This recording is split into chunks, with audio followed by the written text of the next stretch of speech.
Good morning, good evening, good afternoon. I'm going to get straight into it. I have just read the words, "If you come for our bosses, we're coming for you." Oh, really? Really, of course. I'm talking about the bullying allegations with Meghan Markle. Oh my God, the sun has just broken onto the water. As usual.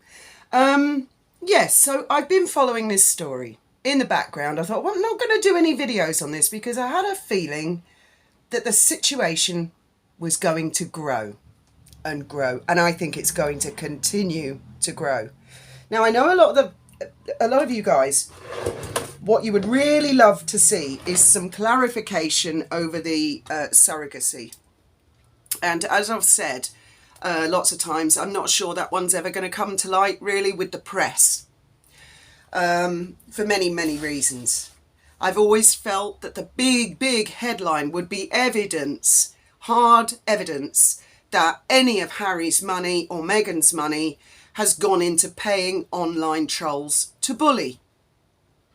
Now, obviously, like you guys, I was aware of the palace allegations, and I've actually no reason to doubt them. Why on earth would Jason North make all that up? Why would any of them make that up? There were rumours for years before that came out. All Jason did was confirm it. Too many sources. And then I've been watching article after article after article coming out. I mean, it's almost as if Meghan's PR at the moment just can't shut up, can't stop talking. And the way that they're coming at it so hard and fast is making me think that possibly, and this is only my own suspicion, but possibly there's video evidence out there somewhere that possibly publications like The Hollywood Reporter, The Daily Beast have actually seen and heard and have in their possession. That is just a theory of mine. Now, I'd also like to say thank you and give a big shout out to a little channel that I follow called Meghan Markle. I think it's called Meghan Markle Debacle. And I will put a link to that lady's most recent video because in that video, it's quite short, she explains that NDAs work both ways. It's not just the current and ex-employee that is not allowed to talk. The employer is equally not allowed to talk. So isn't it interesting that a lot of this is coming out? Now, I have sent Graham so many links to these stories over the last 3 or 4 days. And I just thought I'm going to sit off on this one because it's going to build. This is going to get worse and worse and worse. Now, I'm sure you all know that initially a Hollywood Reporter said, ex-staff had said, Meghan is like a dictator in high heels. She's a nightmare to work with. There's nothing new in that. I suppose they felt they'd rather successfully squashed it back in the day with the palace by saying, oh, racism, horrible Brits. But I mean, correct me if I'm wrong, isn't the Hollywood Reporter American? I thought there were no tabloids. Didn't Meghan say we don't have tabloids in the States? Oh dear, Meghan. It's really unfolding, isn't it? We're here for a reason, says one of the current team members. If you come for our bosses, we're coming for you. We're just trying to do good. That is the exact quote in Newsweek. Now, I've seen articles in The Sun. I've seen articles in the Daily Beast, obviously Hollywood Reporter. I've seen the counter nonsense. And this is where I feel that Meghan's own staff, current and ex, who are trying to defend her, and possibly her herself, she's dropped herself right in it and confirmed the bullying allegations. Confirmed them for me, 100%. There's no doubt in my mind. When an employer, ex or current, talks about their staff as being seeds, for me, that's odd. I've had quite a few jobs in my life. I have never once had any employer, difficult or nice or charming, ever refer to me and my colleagues as seeds. How demeaning. Oh, you're just seeds and I'm going to water you and you're going to grow under my mentorship. Also, Very strange gifts. I remember back in the day distinctly, there was a similar sort of pushback. Oh, Meghan's such a lovely boss. She bought everybody an ice cream making machine. I have worked again in many places. I've never had a boss buy us an ice cream making machine, and if they did, I would find that extremely odd. It sounds, and I'm not suggesting Meghan is violent, but it sounds a lot like an abusive partner who turns up with red roses, and I'm sorry, it'll never happen again. That's what that sounded like to me back in the day. And now we hear, oh, she gives away baskets of flowers and eggs and what was the other thing? Something, she's picked from her garden. There was another report which said whoever's leaking these bullying stories is clearly, they just don't fly, because Meghan and Harry are based in Montecito, but their staff are based in Hollywood. So they're never in the same room. And then comes forth some woman, I forget her name, who says, oh, I remember working in the house while Meghan is feeding her daughter and cooking, and I was sitting on the floor calling, asking people to vote or something. But I thought that the previous article, only 48 hours before, said the staff and Meghan and Harry are never in the same place. They're in Hollywood and Montecito. Oh, it's unravelling really fast, so I can imagine there being fireworks. For her to be referred to then as a counter, this to me sounds like the United States of America is a lot tougher than the British press on this, because you've got the Hollywood Reporter coming out, then you've got a few counterclaims, then Hollywood Reporter doubling down. No, I'm sorry, no, we are getting this from top sources. No, we are not backing down on this story. Followed by all the seed stuff. You're like seeds. I'm going to look after you like a parent. Oh, how creepy, creepy. Ooh, I would not want to work for someone who called me a seed and wanted to nurture me like a parent. That in itself sounds abusive. It sounds intrusive. A person that I work for should not be worrying about what I'm doing at home, interfering in my private family business. I don't believe I have ever worked for anybody who wants to nurture and look after me like a seed, like a parent. I mean, hi, Graham's got his plant here. From his seeds. Oh, I got to show you this. It's kind of amazing. He just got a few flax seeds and put them in a pot. That was like 2 weeks ago. Look at this. My seeds! They're coming to fruition. I'm going to nurture you. You're going to grow.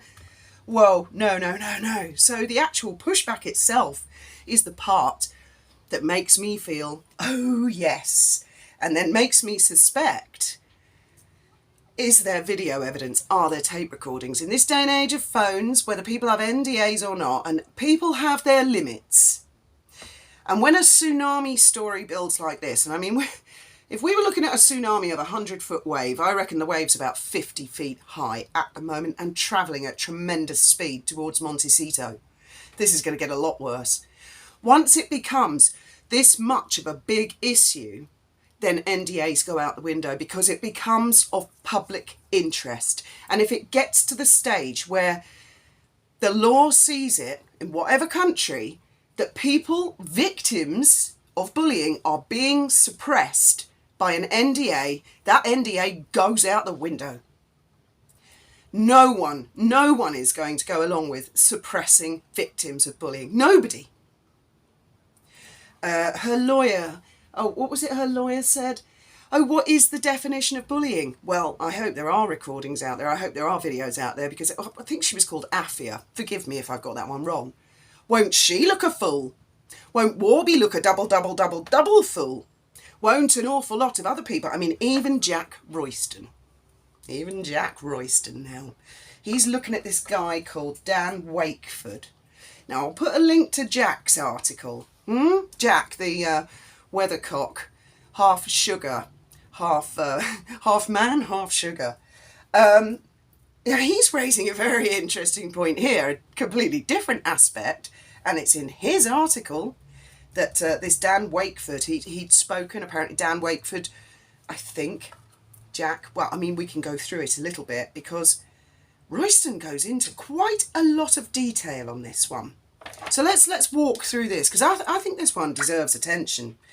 Meghan Markle bullying fight back raises questions. Now, I know you're all perfectly capable of reading an article, but it's the way that this is put. Meghan Markle's staff broke their silence with US Weekly to counter bullying allegations, but the fight back has an awkward background relating to a past lawsuit. Of course, we're talking about the 5 friends who spoke to People magazine without Meghan's knowledge or consent. Of course, she never lied to the court. How was it phrased again, Judge Warby?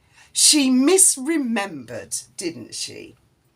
The Hollywood Reporter this month quoted an anonymous source saying Meghan marches around like a dictator in high heels and belittles staff. Sussex employees past and present countered that narrative with a series of comments published Tuesday by US Weekly, which is edited by Dan Wakeford. I think this Dan Wakeford is going to himself, the spotlight is rather inconveniently probably going to shine on him and his past activities. And bear in mind, this is Newsweek, Jack Royston. It's almost like a rat fleeing a sinking ship. Oh, this has nothing to do with me. I was the one to break this story. The move appears to have raised eyebrows at the Daily Mail because of Wakeford's role in a previous media fight back on Meghan's behalf in February 2019 by People magazine, where he was the deputy editor at the time, though he went on to become editor-in-chief. In 2020, Meghan's lawyers told the High Court in London she did not authorise that story during a case she brought against Associated Newspapers, publisher of the Mail. Richard Eden, diary columnist at the Daily Mail, wrote on Twitter, by coincidence, the editor behind the new US Weekly article, Dan Wakeford, was also behind this memorable piece for People magazine, which Meghan testified in court that she played absolutely no part in. Isn't that an interesting twist of the knife? But the part that really, really gets me, and I wish I'd recorded my husband's reaction this morning, was the part where this Dan Wakeford says, he's quoting a member of staff saying, if you come for our bosses, we're coming for you. And straight away, Graham's first thought was, that's what the trolls say about us all the time. They say, we deserve this. He deserves to be laughed at because he has cancer. We deserve a bullet in both of our heads because we dare to criticise Meghan. We're coming for Meghan, so they're coming for us. Oh, really? And then I cast my mind back to some of the much more god-awful things the trolls have said, where they have pretty much said, you came for Meghan, so we're coming for you. They came for our daughter, who has nothing to do with anything. They laughed at her looks. We're coming for you. Yes, they came for her. They came for my son. They came for both of my stepchildren, Graham's previous children. They came for Graham's grandchildren. Oh my God, you come for their bosses, they're coming for you. Anyway, that is enough from me for the moment. For the moment, this is gonna grow into a big, ugly shitstorm for Markle. I'm really looking forward to seeing the take from all of the other YouTubers on this because I think probably most YouTubers are in shock right now and are thinking about, whoa, where do we even begin with this? It sounds very sugary, doesn't it? You come for our bosses, we're coming for you. Followed up with, we just want to do good in the world. Really? After Harry has just stood up on a platform going on about people being driven to suicide, children being driven to suicide because people came for them. Oh dear. Right. The mist is clearing, isn't it? I have to go and finish the windows because the rain apparently comes tomorrow. Otherwise, I would stand here and chat all day long. I would go live. I would do a lot. I have a lot of thoughts about this.